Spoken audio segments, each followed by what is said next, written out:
Arrest ചെയ്യപ്പെട്ട രണ്ടുപേരെ എനിക്ക് നേരിട്ട് അറിയാം.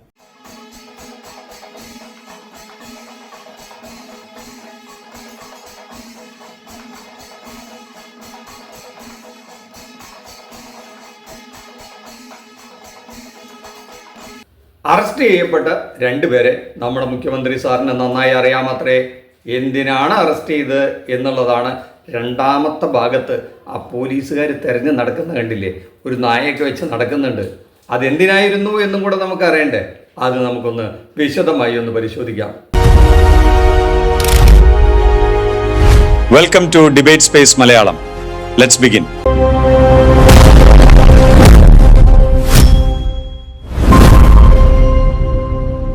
നേരത്തെ കണ്ട പോലീസ് തെരച്ചിലില്ലേ, അങ്ങനെ പോലീസ് തെരഞ്ഞു നടക്കുന്നതിനിടയിലാണ് നമ്മുടെ ഈ മുഖ്യമന്ത്രിയുടെ പരിചയക്കാരായ രണ്ടുപേരെ നമ്മുടെ പോലീസ് പൊക്കിയെടുത്തത്, തൂക്കിയെടുത്തത്. ഞങ്ങളുടെ കുഞ്ഞുങ്ങളെ, ഞങ്ങളുടെ മക്കളെ കൊലയ്ക്ക് കൊടുക്കാൻ സമ്മതിക്കില്ല എന്ന് പ്രഖ്യാപിച്ചുകൊണ്ട് നടക്കുന്ന ഒരു പദ്ധതിയാണ് operation Toofan the narco hunt. നോക്കൂ, ഇത് ഏതാണ്ട് 2.5 മാസങ്ങൾക്ക് മുമ്പ്, കൃത്യമായി പറഞ്ഞാൽ ജൂൺ 2-ാം തീയതി തിരുവനന്തപുരം ഹോട്ടൽ ഗേൾസ് ഹൈസ്കൂളിൽ വെച്ച് നമ്മുടെ മുഖ്യമന്ത്രി ഈ വാക്കുകൾ പറഞ്ഞു കേട്ടപ്പോൾ ഊരിത്തരിച്ചിരുന്നു പോയി മലയാളി. പിന്നീട് അങ്ങോട്ട് കേരളം കണ്ടത് ഒരു തേരോട്ടം തന്നെയായിരുന്നു. രമേശ് ചെന്നിത്തലയുടെ പോലീസ് കേരളത്തിൽ അരിച്ചു പെറുക്കുകയായിരുന്നു. ഒരിടവും അവർ വിട്ടുകൊടുത്തില്ല. എല്ലായിടത്തും മരിച്ച് പെറുക്കി എവിടെ നിന്നൊക്കെ പിടിക്കാവോ അവിടെ നിന്നൊക്കെ പിടിച്ചു. അങ്ങനെ പിടിച്ച് ചെന്നെത്തിയത് നമ്മുടെ കുട്ടികളിലാണ്. നമ്മുടെ കുട്ടികളെ കൊലയ്ക്ക് കൊടുക്കുന്നതിൽ നമ്മുടെ കുട്ടികളും ഉണ്ടായിരുന്നു എന്നുള്ള വലിയൊരു സങ്കടകരമായ അവസ്ഥയിലാണ് ഇപ്പോൾ നമ്മൾ എത്തിച്ചെന്ന് നിൽക്കുന്നത്. എന്തായാലും അവർ യൂത്ത് കോൺഗ്രസ്സുകാരാണെന്നാണ് ഇപ്പോൾ ജനം പറയുന്നത്, ഈ മാധ്യമങ്ങളൊക്കെ പറയുന്നത്. നമുക്ക് ഒരു കാര്യം ചോദിക്കാം. നമ്മുടെ യൂത്ത് കോൺഗ്രസിൻ്റെയും കൂടെ പ്രസിഡൻ്റായ ഒരു മന്ത്രി ഉണ്ടല്ലോ, അദ്ദേഹത്തിനോടൊന്ന് ചോദിച്ചു നോക്കാം. അങ്ങയുടെ സംഘടനയിൽ നിന്ന് യൂത്ത് കോൺഗ്രസിന്റെ 3 പേരാണ് കാസർഗോഡ് ചന്ദേര പോലീസ് സ്റ്റേഷനിൽ പിടിയിലായിരിക്കുന്നത്. അവരാരും യൂത്ത് കോൺഗ്രസ് അംഗങ്ങളൊന്നുമില്ല. യൂത്ത് കോൺഗ്രസിന്റെ ബൂത്ത് പ്രസിഡന്റ് ആണ് അറക്കപ്പടി പഞ്ചായത്തിലെ. അങ്ങനെ ഞാനല്ലേ യൂത്ത് കോൺഗ്രസിന്റെ സംസ്ഥാന പ്രസിഡന്റ്. അപ്പൊ പിന്നെ ബൂത്ത് പ്രസിഡന്റ് അങ്ങ് നിയമിച്ചാൽ എങ്ങനെ ശരിയാവും? സതീശന്റെ സോഷ്യൽ മീഡിയ കോർഡിനേറ്റർ ആണ്. അങ്ങനെ ഒരു പദവി ഉണ്ടോ? ഇതാണ്ടോ മാധ്യമങ്ങൾ അസംബന്ധമായ ചില ചോദ്യങ്ങൾ ചോദിക്കുന്നത്. അദ്ദേഹം യൂത്ത് കോൺഗ്രസ് മെമ്പറും അല്ല, ഒന്നുമല്ല, ആരുമല്ല. ഞാനല്ലേ യൂത്ത് കോൺഗ്രസ് പ്രസിഡന്റ്. ഞാൻ അറിയാതെ ഇങ്ങനെ ഒരു യൂത്ത് കോൺഗ്രസ്സുകാരൻ ഈ വിധത്തിൽ MDMA കച്ചവടമായിട്ട് നടക്കണം? അയാളൊന്നും യൂത്ത് കോൺഗ്രസ്സുമായിട്ട് യാതൊരു ബന്ധവുമില്ല എന്ന് നമ്മുടെ ബഹുമാനപ്പെട്ട യൂത്ത് കോൺഗ്രസിൻ്റെ നേതാവും നമ്മുടെ ബഹുമാനപ്പെട്ട മന്ത്രിയുമായ ജനീഷ് സാർ പറഞ്ഞ സ്ഥിതിക്ക് നമുക്കങ്ങ് വിശ്വസിച്ച് കളയാം, അല്ലേ? കാസർകോട് MDMAയുമായി പിടിയിലായ പ്രവർത്തകനെ പുറത്താക്കിയതായി youth Congress. Perumbavoor Valiyakulam unit vice president Muhammad ഹുസൈനെയാണ് പുറത്താക്കിയത്. പ്രതി മുഖ്യമന്ത്രിക്കൊപ്പം നിൽക്കുന്ന ചിത്രങ്ങൾ ആയുധമാക്കുകയായിരുന്നു. മനു മാത്യു വിവരങ്ങളുമായി ചേരുന്നു. മനു, ഇതാകെ നാറിപ്പോയല്ലോ എൻ്റെ ജനീഷ് സാറല്ലേ പറഞ്ഞത് അവർ യൂത്ത് കോൺഗ്രസിൻ്റെ മെമ്പർമാരൊന്നും അല്ലാന്ന്. ഇപ്പോൾ ഇത് അവരെ പാർട്ടിയിൽ നിന്നും യൂത്ത് കോൺഗ്രസിൽ നിന്നൊക്കെ പുറത്താക്കി എന്ന് പറഞ്ഞിട്ട് ഇതൊരു മാധ്യമം റിപ്പോർട്ട് ചെയ്തിരിക്കുന്നു. ഈ പാർട്ടിയിലും യൂത്ത് കോൺഗ്രസിലും ഒന്നും ഇല്ലാത്ത ഒരാളെ എങ്ങനെ പുറത്താക്കും? ആലോചിച്ചിട്ടൊരു എത്തും പിടിയും കിട്ടുന്നില്ലല്ലോ. ഇനി നമ്മുടെ പാർട്ടിയെ കൊണ്ട് മാത്രമാണോ ഇങ്ങനെയൊക്കെ ചെയ്യാൻ പറ്റുക? ഇല്ലാത്ത ഒരാളെ അങ്ങ് പുറത്താക്കി കളയാന്നൊക്കെ വിചാരിച്ചാൽ അത് നടക്കണ കാര്യമാണോ? എന്തോ അറിയില്ല, വിസ്മയകാലമല്ലേ. എന്തായാലും നമ്മുടെ പ്രതിപക്ഷത്തിന് വീണ് കിട്ടിയ ഒരു സുവർണാവസരമാണല്ലോ. അതുകൊണ്ട് ഈ വിഷയത്തിൽ എന്തെങ്കിലും നമ്മുടെ CPMൻ്റെ സെക്രട്ടറിക്ക്, സംസ്ഥാന സെക്രട്ടറിക്ക് ഗോവിന്ദൻ മാഷിക്ക് പറയാൻ ഉണ്ടാവാതിരിക്കില്ല. എന്തെങ്കിലും ഒന്ന് താത്വികമായിട്ട് അദ്ദേഹം ഈ വിഷയത്തിൽ പറയും. അതൊന്ന് നമുക്കൊന്ന് കേട്ടിട്ട് വരാം. രമേശ് ചെന്നിത്തല ഓപ്പറേഷൻ തുഫാൻ നടത്തുന്ന അദ്ദേഹത്തിൻ്റെ പാർട്ടിക്കകത്ത് തന്നെയാണ് ആദ്യം ഈ തുഫാൻ സംഘടിപ്പിക്കേണ്ടത്. മയക്കുമരുന്ന് കടത്തിൽ മുഖ്യമന്ത്രിയുടെ സോഷ്യൽ മീഡിയ കോർഡിനേറ്റർ പിടിയിലായി എന്ന ഞെട്ടിക്കുന്ന വാർത്തയാണ് പുറത്തു വന്നിരിക്കുന്നത്. യൂത്ത് കോൺഗ്രസ് ഭാരവാഹി കൂടിയായ Muhammad ഹുസൈനും PA Abdul Salam, PA Abbas എന്നിവരാണ് പിടിയിലായിട്ടുള്ള പ്രമുഖരായ യൂത്ത് കോൺഗ്രസിന്റെ നേതാക്കൾ. ഇവരെല്ലാവരും കോൺഗ്രസിന്റെ പ്രധാനപ്പെട്ട നേതാക്കളും VD സതീശന്റെ അടുപ്പക്കാരുമാണ്. എന്തായാലും കാര്യങ്ങളെല്ലാം താത്വികമായി വിശകലനം ചെയ്യുന്ന നമ്മുടെ ഗോവിന്ദൻ മാഷും നമ്മളൊക്കെ അറിഞ്ഞ വിവരങ്ങൾ മാത്രമേ മാഷൊക്കെ അറിഞ്ഞിട്ടുള്ളൂ. കോൺഗ്രസുമായി ബന്ധപ്പെട്ട് നിൽക്കുന്ന ആൾക്കാർ തന്നെയാണ് ഇതിൽ പിടിക്കപ്പെട്ടിരിക്കുന്നത്. എന്തായാലും ഈ തുഫാൻ ആദ്യം നടപ്പിലാക്കേണ്ടത് ഈ കോൺഗ്രസ് പാർട്ടിയിലും യൂത്ത് കോൺഗ്രസ്സിലും ഒക്കെ ആണെന്നുള്ള മാഷയുടെ ഒരു രസകരമായ ഒരു പ്രസ്താവനയും കൂടെ ആയപ്പോൾ ആ ഭാഗം അങ്ങോട്ട് കുശാലായി. ഇനി നമുക്ക് മാധ്യമങ്ങളും ഇത് കൊണ്ടാടുകയാണ് കേട്ടോ. അങ്ങനെ ചിലതും കൂടെ ഇന്ന് കണ്ടു നോക്കാം. കേരളം ഞെട്ടിപ്പോകും. മുഖ്യമന്ത്രിയുടെ അടുപ്പക്കാർ ലക്ഷങ്ങൾ വിലമതിക്കുന്ന MDMA മയക്കുമരുന്നുമായി പിടിക്കപ്പെട്ടിരിക്കുന്നു. കേരളം ഞെട്ടിപ്പോകും. പല ചോദ്യങ്ങളും ഉയരുമ്പോൾ മുഖ്യമന്ത്രി സതീശൻ മൗനം പാലിക്കുന്നു. ഈ വിവരങ്ങളൊക്കെ പുറത്തു വന്ന ഘട്ടത്തിൽ നമ്മുടെ മുഖ്യമന്ത്രി സാറ് വല്ലാതെ മൗനം പാലിക്കുന്നു. അത്രേ, മറുപടിയൊന്നും പറയുന്നില്ല, മാധ്യമങ്ങളുടെ മുമ്പിൽ വരുന്നില്ല. ഈ ആഴ്ചയിൽ മന്ത്രിസഭാ യോഗം കഴിഞ്ഞിട്ടാണ് അദ്ദേഹം ഒന്ന് എല്ലാവരോടും വന്ന് സംസാരിക്കാറുള്ളത്. ഇത്തവണ അത് ബുധനാഴ്ച ഉണ്ടായില്ല. ഇന്നിപ്പോൾ അദ്ദേഹം പുറത്തു വന്നു, അത് കണ്ടു. ആ ഭാഗം നമുക്ക് കേൾക്കാം. എന്തായാലും അതിനു മുമ്പ് ഈ മാധ്യമങ്ങൾ വല്ലാണ്ട് വേവലാതിപ്പെടുകയായിരുന്നു. എന്ന് മാത്രമല്ല, ഒരു വിധത്തിലും നമ്മുടെ സതീശൻ സാറിനെ നോവിക്കരുതേ എന്ന് വിചാരിച്ചുകൊണ്ടിരുന്ന ചില മാധ്യമ പ്രവർത്തകരുണ്ടല്ലോ. അത്തരത്തിൽ ഒരാളുടെ വാക്കുകൾ നമുക്കൊന്ന് കേട്ടു നോക്കാം. നമ്മളെ സ്തംഭിച്ചു പോയി. എന്തൊരു മാറ്റമാണല്ലേ, എന്തൊരു മാറ്റം, ഒന്ന് കേട്ടു നോക്കാം. ചോദ്യങ്ങളെ ഭയക്കുന്നു ചോദ്യത്തിന് ചോദ്യങ്ങളെ ഭയക്കുന്നു എന്നതിന് തെളിവുകളാണ് പുറത്തേക്ക് വരുന്നത് എന്നുള്ളതാണ്. എങ്ങനെയാണ് ഈ പ്രതിപക്ഷത്തിരിക്കുമ്പോൾ മനസ്സിലാക്കുന്ന മാധ്യമ സ്വാതന്ത്ര്യത്തെക്കുറിച്ച് മനസ്സിലാക്കുന്ന കാര്യങ്ങൾ ഭരണത്തിലേക്ക് വരുമ്പോൾ അത് വിസ്മരിക്കപ്പെടുന്നതെന്ന് മനസ്സിലാകുന്നില്ല.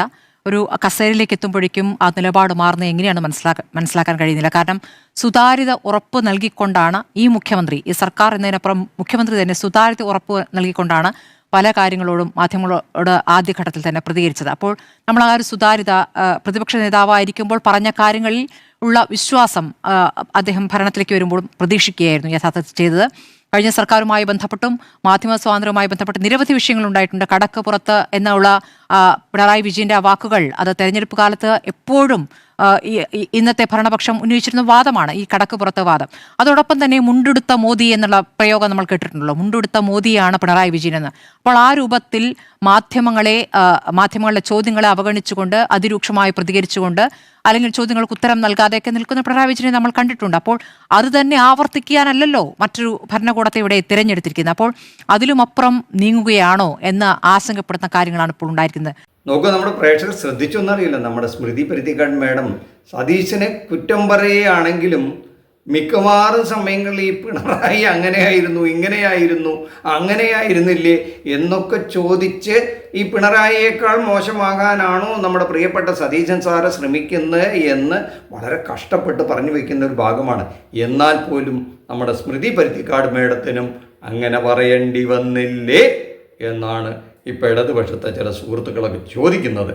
എന്തായാലും മാധ്യമങ്ങളോട് പ്രതികരിക്കാതിരുന്ന നമ്മുടെ മുഖ്യമന്ത്രി സതീശൻ സാറ് എന്തായാലും ഒരു നല്ല കഥയുമായി ഇന്ന് വരും എന്ന് എല്ലാവർക്കും നിശ്ചയമുണ്ടായിരുന്നു.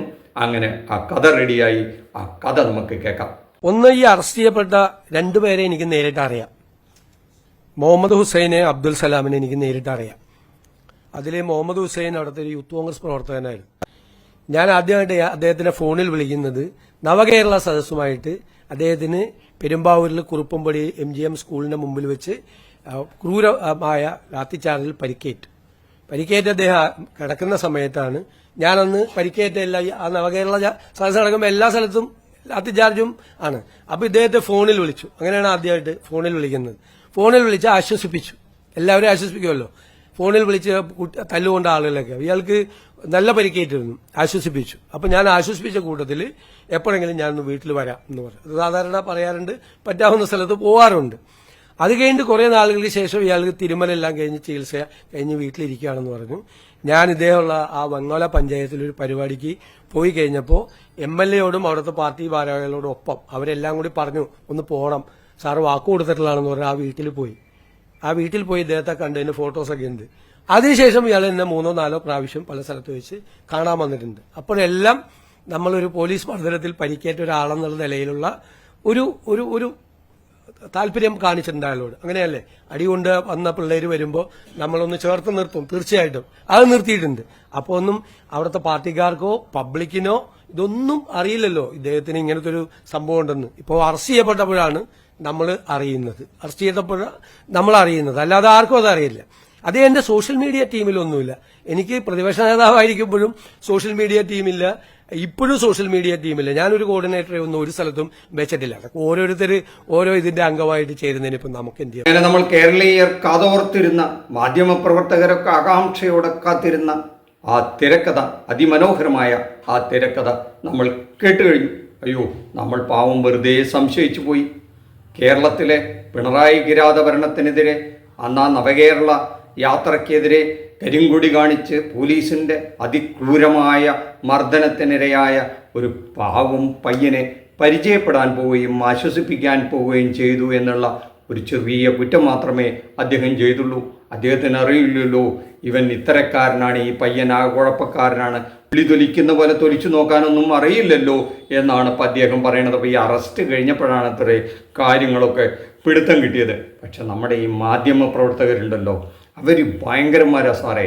അവരിങ്ങനെ വെറുതെ ചകഞ്ഞുകൊണ്ടിരിക്കും. പ്രത്യേകിച്ചും സാറിനോട് കലിപ്പുള്ള 1-2 മാധ്യമങ്ങളുണ്ടല്ലോ, അവർ സാറിനെ ഇങ്ങനെ തോണ്ടിക്കൊണ്ടേയിരിക്കും. അത്തരത്തിൽപ്പെട്ട ഒരാൾ ഒരു പണി പറ്റിച്ചു.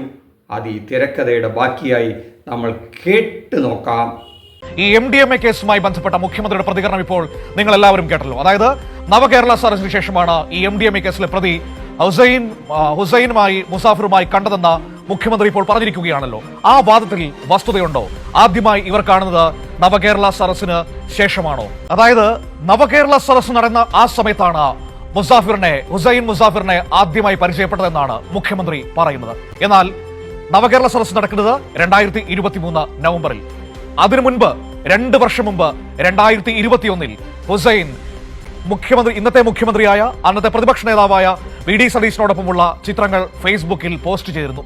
ആ ഡേറ്റ് അടക്കം ആ ദൃശ്യങ്ങളിൽ പറയുകയും ചെയ്യുന്നുണ്ട്. ആ ഡേറ്റ് എന്ന് പറയുന്നത് ഞാൻ പറയാം, 4 സെപ്റ്റംബർ 2021. അതായത് 2023 നവംബറിൽ മാത്രം പരിചയപ്പെട്ട ഒരാളോടൊപ്പം എങ്ങനെയാണ് 2021 സെപ്റ്റംബർ 4-ാം തീയതി ഇന്നത്തെ മുഖ്യമന്ത്രിയായ VD സതീശൻ ചിത്രമെടുക്കുന്നത്? അതൊന്ന് കേരളത്തിന്റെ പൊതുസമൂഹത്തോട് പറഞ്ഞു കൊടുത്താൽ കൊള്ളാമായിരുന്നു എന്നാണ് പറയാനുള്ളത്. അപ്പോൾ ഇതാ ആദ്യം പറഞ്ഞ ന്യായീകരണം തന്നെ കളവാണ് എന്ന് തെളിയുകയാണ്. നമ്മൾ പാവം ജനങ്ങൾ ഇതിലേത് വിശ്വസിക്കണം എന്നറിയില്ല. നമ്മുടെ ബഹുമാനപ്പെട്ട മുഖ്യമന്ത്രി പറയുന്നത് വിശ്വസിക്കണോ അതോ ഈ മാധ്യമങ്ങൾ പറയുന്നത് വിശ്വസിക്കണോ? എന്തായാലും എൻ്റെ ചെന്നിത്തല സാറ് തുറന്നു വിട്ട ഭൂതം ഈ വിധത്തിൽ ഇവിടെ ഒരു കൊടുങ്കാറ്റ് വിതയ്ക്കെന്ന് ആരും കരുതിയില്ല. അങ്ങനെ ആയിരുന്നെങ്കിൽ ഒരു പക്ഷേ ഇത് തുറന്നു വിടാൻ നമ്മുടെ മുഖ്യമന്ത്രി സതീശൻ സാറ് സമ്മതിക്കുമായിരുന്നു എന്നൊന്നും നമുക്ക് ഇപ്പോൾ ഭാവനയിൽ കാണാൻ പറ്റില്ല. അതെല്ലാം നമ്മുടെ പ്രേക്ഷകർ വിലയിരുത്തട്ടെ. നന്ദി, നമസ്കാരം. മറ്റൊരു വിഷയമായി മറ്റൊരു എപ്പിസോഡിൽ കാണുന്നവരെ താങ്ക് യു.